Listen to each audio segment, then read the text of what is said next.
What do you get when you combine a journalist who covered Georgia football for decades and a businessman who grew up an Auburn fan and even had an up-close and personal look when he walked onto the team? Find out by listening to Sidelines and Headlines, featuring Blake Giles, the retired journalist, and Jim Harden, the dedicated Auburn fan. Is this another version of The Odd Couple? You decide as you listen in each week to hear timely discussion of college football and high school football, and follow the rabbit trails where they lead to various and sundry items of interest. Here's the latest version of Sidelines and Headlines, available on your favorite podcast host, including Spotify, Apple, and Amazon. And if you want to see the guys, check out the Sidelines and Headlines YouTube channel.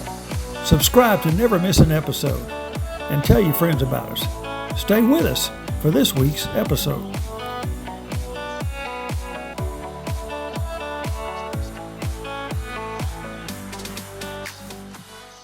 Hey, I'm Blake Giles. I'm Jim Harden. It's Sidelines and Headlines. And Jim, we've got a great guest today, one of our favorites. Is he great? Just normal.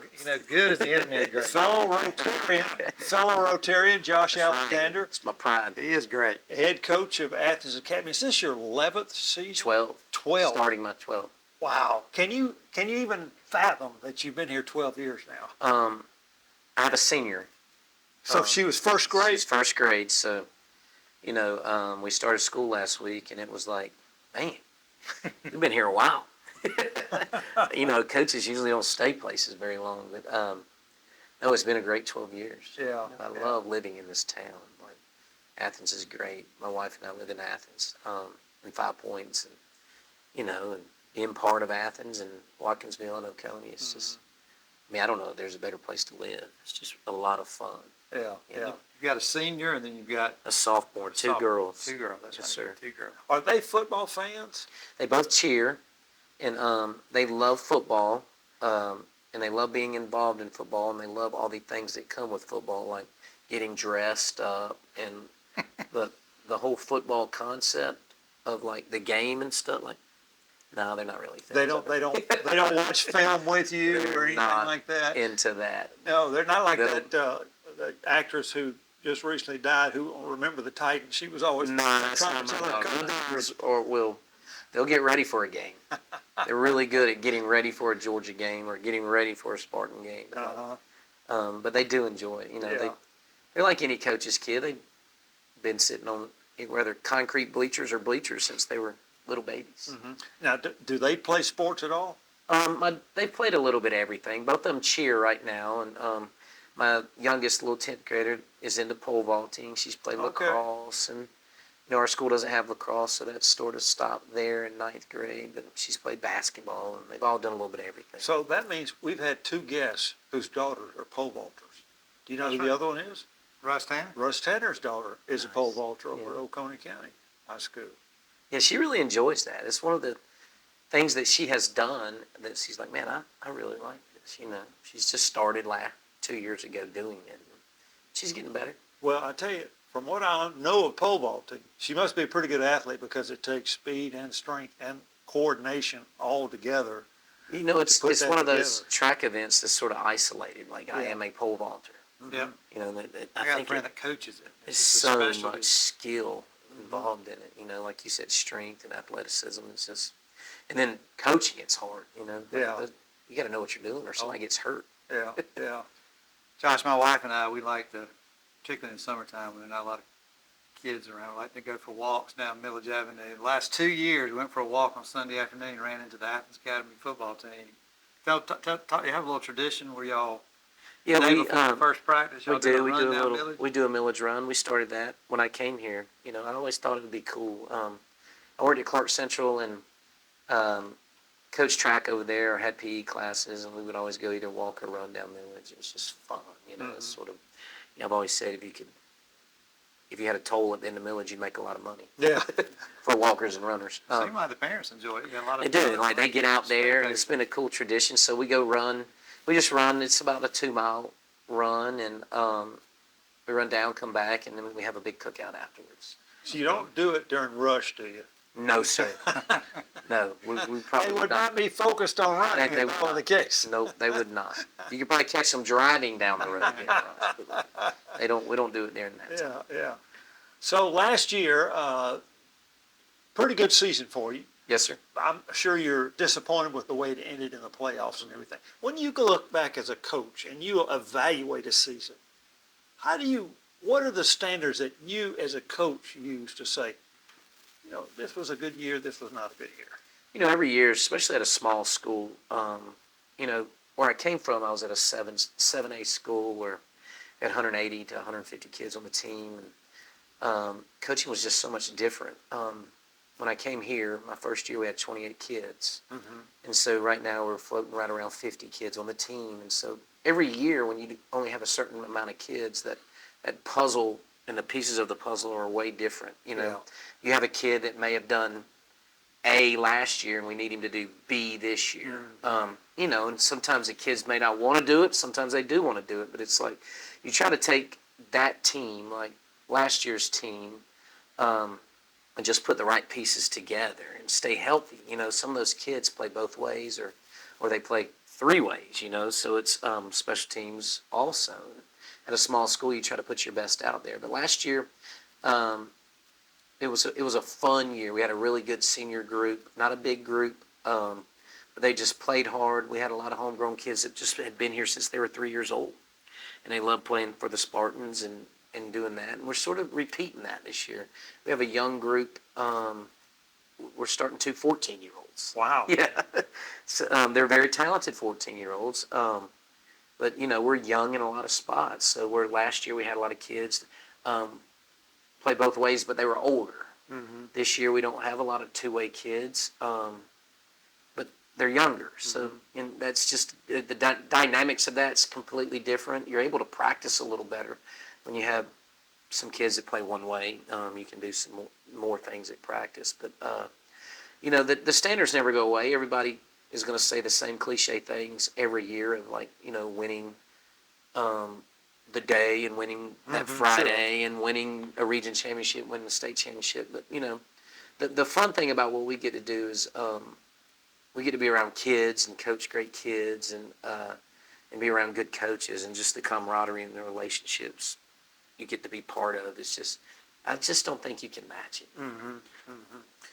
That was I assume what drew you to coaching in the first place, just the interaction with young folks. It was. I volunteered at Clark Middle School when I was at the University of Georgia, and just decided this is what I wanted to do. It was a lot of fun. I love football, and then you get also the relationships and all the cool things that come with football. And so I changed my major and became a coach. And good Lord guided me to many really cool places and worked for really great men. And how much longer will we do it? Who knows? But I would like to coach for a long, long time. Yeah. Don't have to be a head coach. I love making Powerade and changing face mask. And, I learned from, Coach Henderson. I used to work for Coach Henderson and run his little camp at the Y, and he would say you got to be really good at making the best Powerade and changing the face mask and lining the field and dealing with a happy parent, a mad parent, and all the, and dealing with all those things. And so, I enjoy that part of it.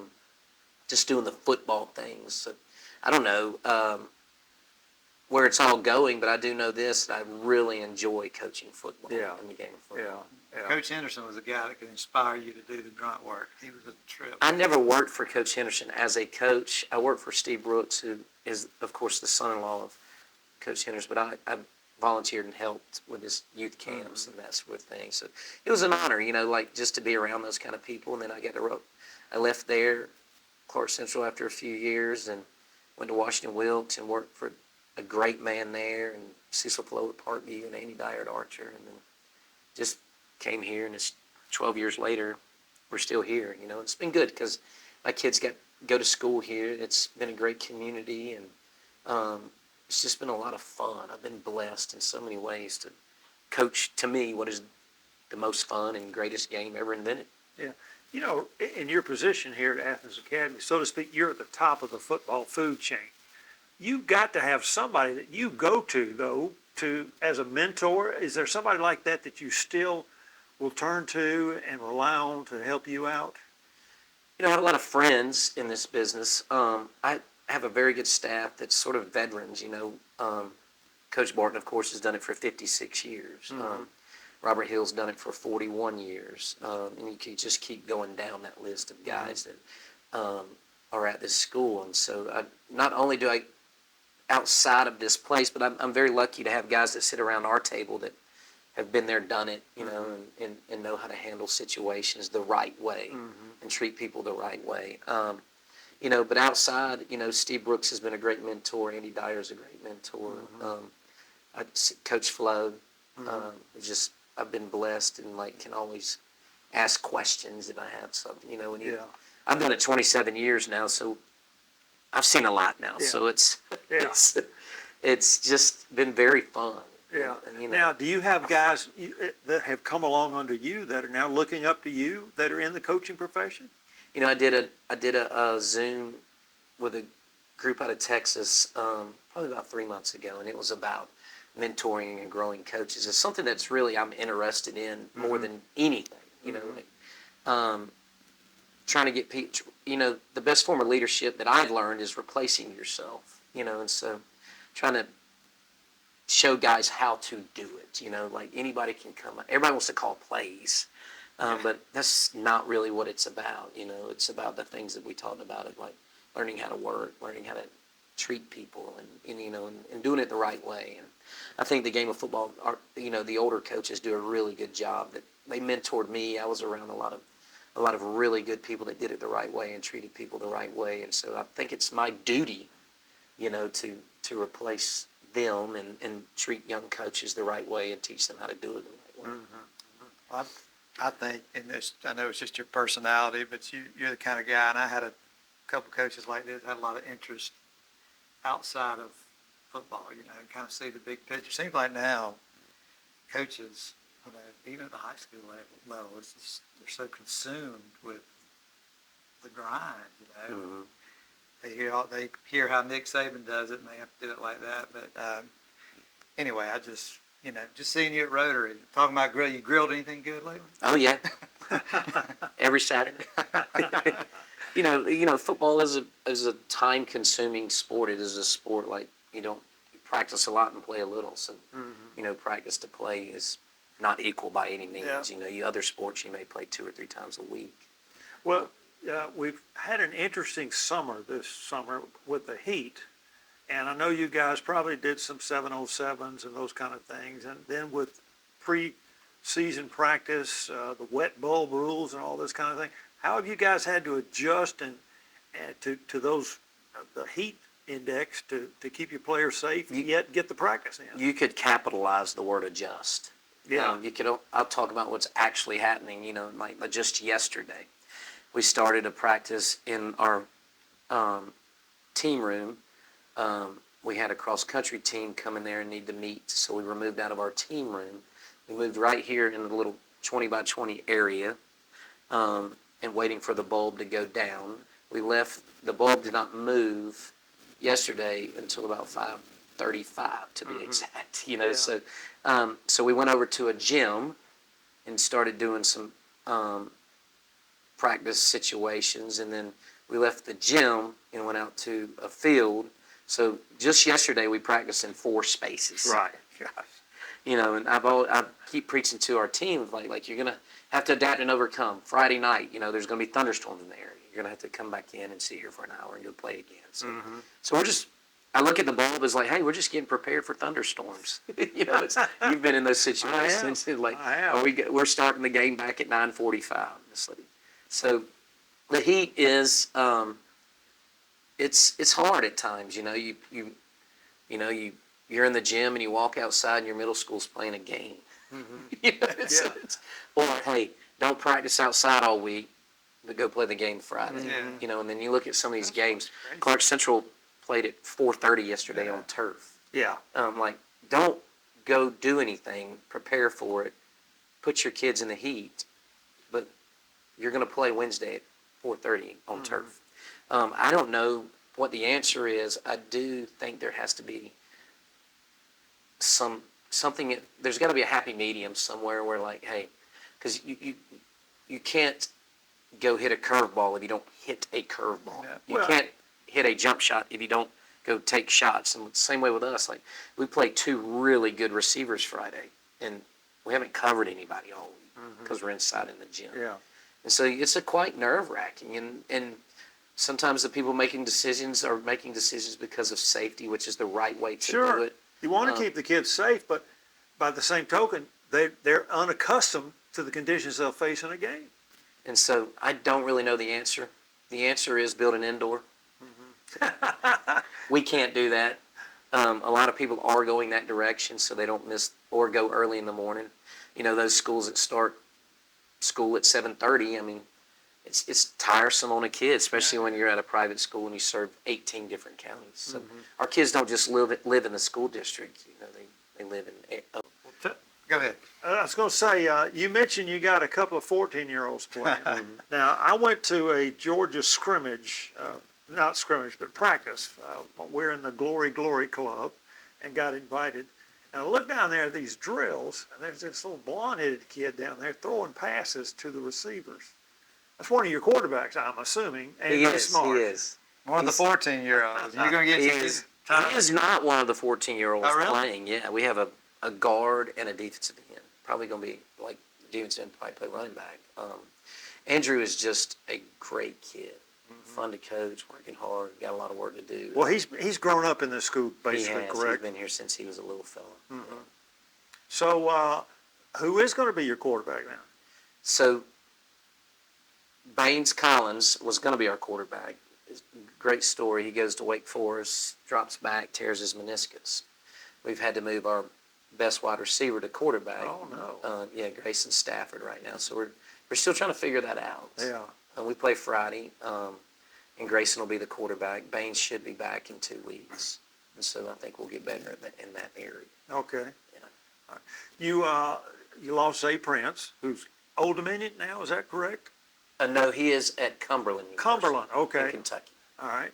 And Keon transferred. Keon left. So you lost your 2 big playmakers from last year. And the quarterback, Chap Chapman, Yeah. was a really big part of our success. So it's going to be a brand new offense in a sense. It's a brand new offense. Quarterbacks, running backs, wide receivers. We're young in a lot of spots. We're talented in some spots. But it's one of those things, like, we play some really good teams. So we'll have to grow up fast. But it's fun, you know, when you have a young group like this, you know, it's sort of interesting that we're going to see what we are, you know, because they're all back, not next year, they're all back the next 3 years. So you're building, whatever, this year is going to be a good foundation for the next 2 or 3 years. We feel that way. We feel like, I mean, we're starting 6 sophomores. Wow. So, yeah, we're really young. We like our senior group. It's not a big senior group, and there's some talent there, but we have a couple of juniors that are playing, but mostly like it's sophomore loaded. And so we are really young. We're not just young starting juniors. We're young starting people that aren't driving. Talk about, I had 2 sons that were both linemen. Talk about the line of scrimmage on both sides. I think that's our best part of our football team. That's great, Yeah. because that's been a challenge in the past for your team. Very much so. You know, we've never, in 19 we were really big. After that it's matriculated down, and so we've always been not very big. They played hard. They do what we ask them to do. This year we got a little size up front, and some of them, we have 3 seniors starting on that offensive line. So that is one of the areas that has a few veterans on there playing and that have been there and done it. And, you know, we have a tight end that's a senior that's very talented also. Who is that? A kid named Land Johnson. Does he have a football future, or? I think so. He's a really good linebacker. Uh-huh. Maybe even a better baseball player than football. Oh, okay. Yeah. Do a lot of your guys play multiple sports? We do. I would say probably 90% of our kids play multiple Okay. sports. You know, and it's not just football, basketball, baseball. I mean, we have kids that play soccer. You know. It's a little bit of everything. Y'all have had good kickers. Do you have a good kicker this year? We have a young kicker. He's a sophomore. He kicked for us last year as a 9th grader.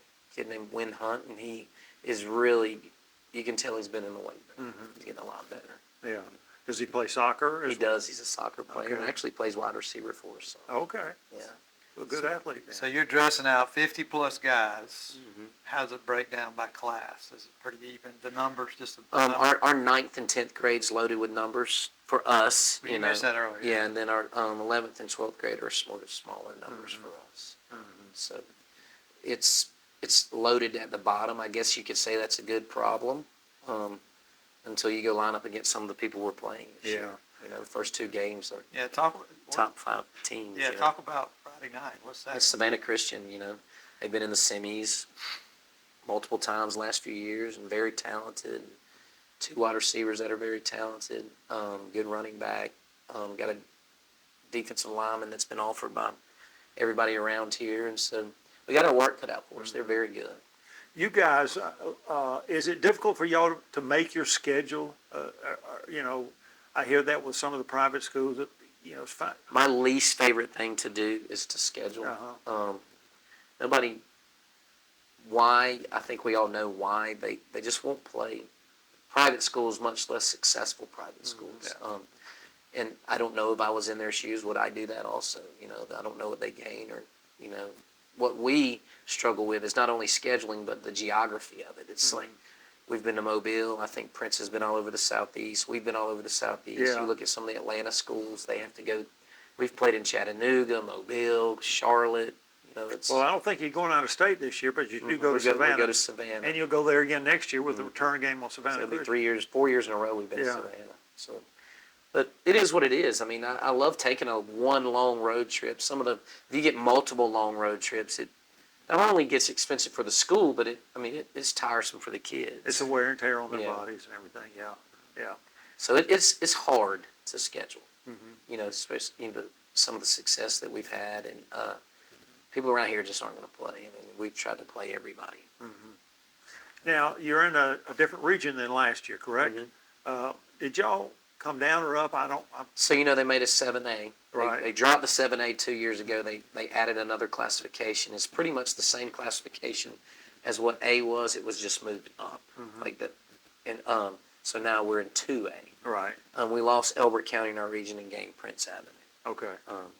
Did you play at the Granite Bowl? We did last year. How'd you like that? 2 years ago. It was awesome. One of my best buddies is Andy Dyer, head coach up there. That was the first time I'd ever been there. It was really neat. It is a neat place. I remember covering I think it might have been a playoff game up there, and lightning struck the scoreboard at halftime, and they had I like late how you game. just like the bleachers are like sit right on the field too. That's where I grew up. I played at Kiwanis Field in Forest Park, and it was like the same way. Just sort of sat right there and made of rock. Yeah, It was that's something I hope they never change. Well, that's one of the most unique high school stadiums anywhere, probably. Yeah. I mean, most high schoolers don't get to play in a bowl. Yeah. And it's a bowl made of granite. That's right. It's a cool place. And it gets cold. We played up there late in the season. I couldn't remember when y'all late in the season, and it was Just be sure to take a cushion. cold. Yeah. It's neat. Oh, man. So who do you expect to be tough in your region this year? I think Prince Avenue. I think Commerce did not have the year they wanted last year, but they seem very talented all over the field. Commerce, Prince Avenue. Rabin County's always good. It's a really good region. Yeah. Great coaches, great players. So it's fun to play in. Now, y'all are custom. You're using that power rating system, correct? The entire You've been state. doing that for, but now the rest of the state. Yeah, the entire state's using it, and you've heard all the complaints of this and that, and we've been doing it for a while now. Yeah. So we're used to it. I think it's gotten it right every time we've done it, give or take. It's not put somebody way back there that should be way up there. So it's we'll see.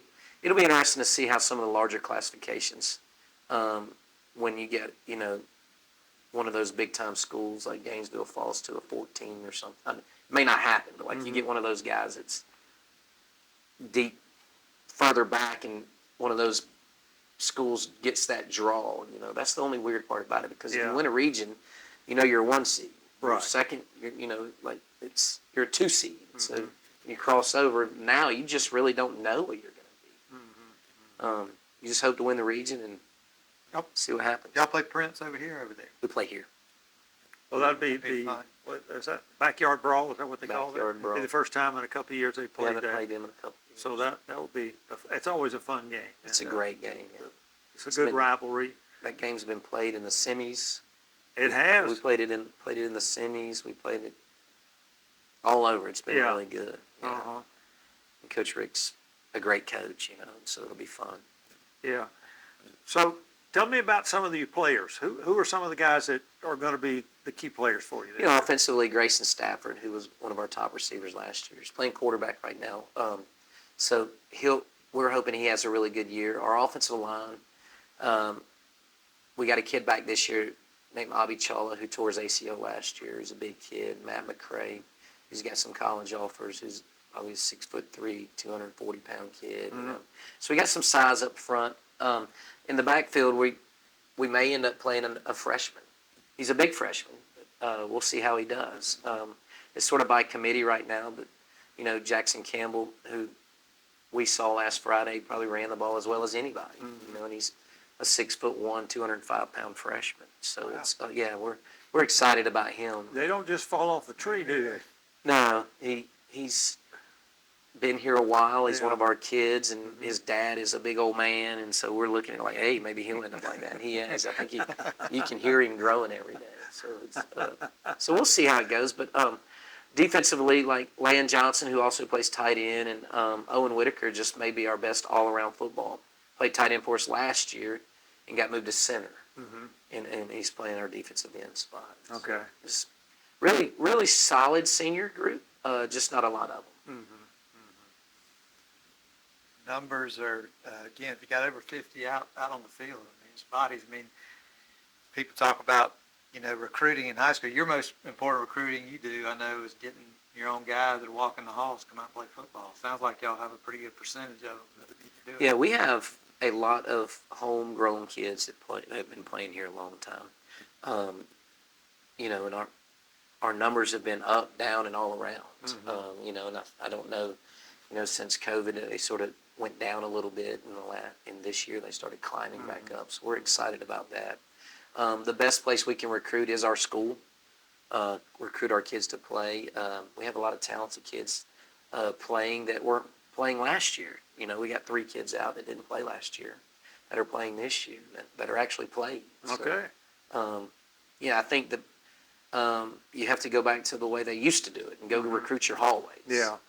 Because the private schools, it's not always easy. They either don't live close, or you got to pay, or you can't get in because of the academic load, or you're just not interested in it. So people say, and we get the reputation of recruiting and this Sure. and that, but it's I loved it when the numbers came out and you saw like all the publics that had more out of district kids than we Sure, did. yeah. But nobody will talk about that. And so nobody's not guilty, and I think people aren't as guilty as they get blamed for. Are you concerned that the almost professionalism now of college football, is that creeping into the high schools as well? I do. It definitely, for me personally, takes away a lot of the fun and purity of it. I'm not so old school to say that people don't deserve to make money. Sure. I do believe in that, and I don't really care what age you are, because if you can make money, that's the great thing about America. Go make money. Sure.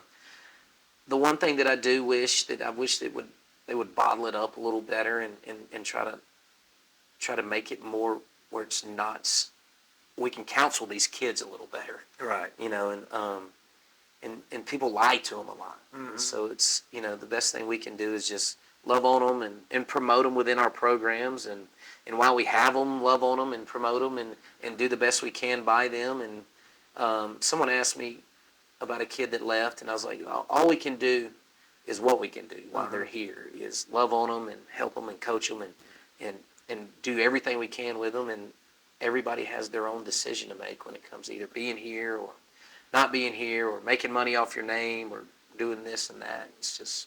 What concerns me as a fan, I think this might be what Blake was referring to a little bit, just the attitude. They obviously got to do something with college athletics to get their arms around it. It just seems like just that mindset trickles down to the kids. You know, it's the why. Why am I out here? You know, can I go to wherever and get a couple $100,000. Well, we all know, like, the grass is always greener, but it's Sure. not true. Or I can go somewhere and make more money, and I think that's okay in college, but in high school, that's just not true. There's not many kids getting paid in high school right now. Yeah. There is a handful, but those are top tier kids, and so of going somewhere and leaving a school that you're comfortable in, that's sort of grown you up, it's just a tough decision, and to go make money somewhere. I mean, if you can do that, more power to you, but that's just not always the truth. How much do you get involved with your players as far as the recruiting to the next level? How do you try to counsel both the players and the parents? Being a small school and a high academic school, we get to go a lot of kids going to places that just, like, we have 2 kids playing at academies right now. We got one at Army, one at Navy. Mm-hmm. We got a kid at Sewanee. At one time we had 4 kids at Washington Lee. So I think we're blessed in that area of, like, we feel like we're a high academic school. We may get some people where the traffic used to be a lot of individuals coming through recruiting, where the traffic has changed for us because those guys don't recruit maybe the high school kid unless it's a top tier kid. They recruit 21, 22, 23-year-olds. Mm-hmm. And so it does get tougher with our kids in that area. But one thing I would always tell kids is, like, find a place where academically you're getting supported and you're getting well prepared to go. If you want to go play football at Davidson, if you can go play football at Duke, if you can go play football at Washington Lee, when you get there, you can survive when you get there. Mm-hmm. Sewanee's a really tough school once you get there. And so that's what I sort of tell our guys. Like, you're at a school, and some of these local private schools that are like high academic places, that you can go and to maybe some places that others can't. Just because it's not that the kids aren't capable, they just may not get that traffic. Mm-hmm. Every year we're getting academy coaches coming through, whether it's Air Force, Army, Navy, and so they come recruit these kids. They know that, hey, they got grades, they can survive, they know how to study. So I mean, it can be a blessing in that area. I'm going to the Army-Navy game this year. Good for you. Really? I've never been. My son always wanted to go, so I gave that for him his birthday this year. So we're headed up to. It's going to be in New Jersey this year. At the I have 2 playing, one on Army, one on Navy. That's great. It's really neat. Yeah, I've never been. I've been asked to go. I was asked to go last year, and I couldn't because of our season. But I want to go, and I really want to go while they are there. I would love to get that picture. Oh yeah, that would be great. Yeah, to experience those That's 2 the guys. weekend after the It's after rivalry the SEC week, championship. After the SEC championship. Yeah, so there's nobody else right now playing on that weekend. In fact, didn't the president it's pass a been that way. rule? Nobody else can play? Yeah. Can't play. It's that game.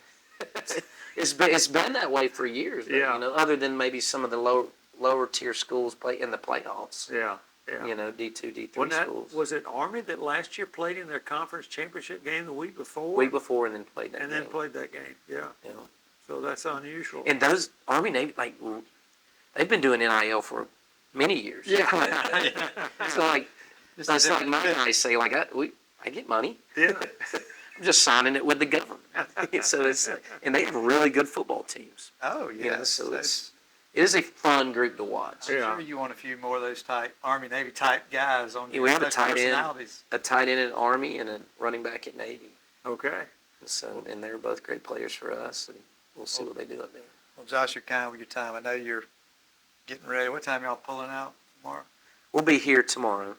Yeah. Oh, home game. Game. Well, that's what I thought. You said you're going to Savannah. Now we go to That's Savannah later Savannah on. Country Day. They got Savannah Country Okay. Day Thank you. I was right. later this year. I forgot So about he's got a Savannah trip this year and next Yeah. year. So we So go you're to busy. Savannah School. So I remember last year when we talked to you, Yeah. you were getting ready a day or two later that you were talking about the travel Yeah. to We Savannah. go to Savannah in 2 weeks. Gosh, is that early in the year? I looked at your schedule, but I wasn't even thinking about it. Last year we went down there and we had the lightning. We moved the game to Thursday because of the hurricane, and That's we had right. lightning Right, all that's night. why we were We talking got about back here at 5:30 in the morning. And still had school Friday. They had to go to school, huh? Well, they were nice enough to tell them y'all can come in at 10:30. Okay. They didn't come 10:30. in. Yeah. Those guys need 9 hours of sleep a night. They're gonna get 9 hours. Yeah. Well, good luck tomorrow. We hope you get to grill that big steak and enjoy it a Yes. little more Well, on thank Saturday y'all so night. much for all y'all. Well, it's fun to catch up with you, and who knows, maybe we'll do this later in the season. Let's do it. Get Y'all are further my, along and anything I can do to catch help. up on things. Y'all are my Rotarian buddies. We All right. appreciate you. And we appreciate you setting up the interview with helping set that up. Yeah, Barton, anything that I was can great. do, you just Yeah, let me know. good deal, good deal. Thank y'all so much. Hey, Thanks. thanks for watching on Sidelines and Headlines, and we'll be back with some more later on. Thank you.